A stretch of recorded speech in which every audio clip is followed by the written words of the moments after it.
Ball wing with New Orange head coach Dino on National Letter of Intent signing day. And Coach, before we even get into the class, congratulations. I know this is kind of a milestone along the way for you and your staff and your arrival here. This frenzied period here at the start has now come to a conclusion. Well, I appreciate it. It's been a whirlwind tour, so to speak, but I thought the staff did a fantastic job. They really hit the ground running, and I think they really put their best foot forward. And all things considering, I think we came out with a really nice class. Now, a quarter of college football is going through this transition that you had to do. When there's a coaching change, it puts you in a tough spot to come in and immediately evaluate people that were on the hook with the previous staff. How did you go about doing that and then blending that with the players that fit your system and the connections that you had? Well, first thing, we wanted to get back into all the kids that were committed. We really want to do a lot of time, do our due diligence in watching them and watching them on tape. Now, that's a hard situation. Sure. It really is, because they were recruited to a different defensive system. They were recruited to a different offensive system. And we had to take those evaluations and see what really fitted us and whether it was in the best interest to go for Syracuse University to go that direction, or maybe it was in the best interest for for them to find a place that more fits their talents and their skills. Now, when you look at the class that you've got, just under 2 dozen, you've got about 20 signees that have come in today. How do you characterize it? When you and your staff are together in your room, how do you feel about it? Well, we feel really good about it. Now, Matt, the biggest thing is this. This is going to be a combination. You have to take this class from 2016 and you've got to mix it with 2017, and that combination is going to be the foundation of what we're going to get started here at Syracuse University.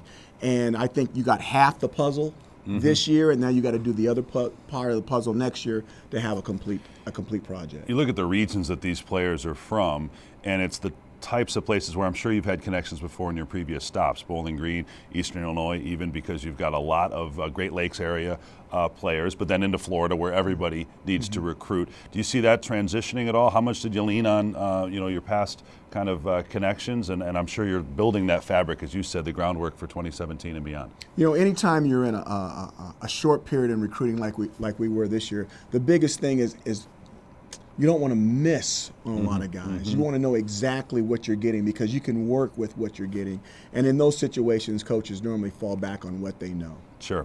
Now, you have really an emphasis here on the trenches to a degree. Was that by design? You wound up with 4 defensive linemen, 4 offensive linemen. What are your plans there? Well, the big thing is, if you're going to win the ACC, you've got to win it up front. You got to win it with the offensive line. You got to win it with the defensive line. The game has not changed.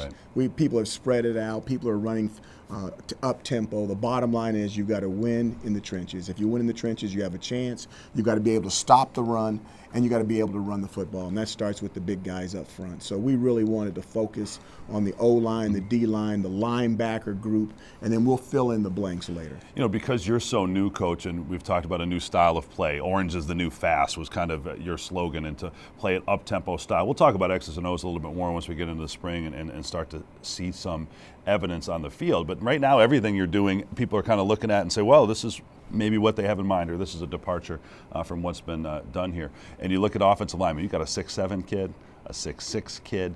What are you looking for, and is there something that you felt like that a player that bringing in here represents who Dino Babers is, who your staff is, and what you're looking for? Well, we're really looking for offensive linemen with length. We need some guys that can have those long arms, big, tall frames that can keep people away from the quarterback, and then they can cover up defensive linemen. When the defensive linemen, we're looking for people who are explosive, who can redirect, who can get to the quarterback, but they can also have an opportunity to run ball carriers down from behind the line of scrimmage. So you were really looking for 2 different fronts on the offense and defensive line.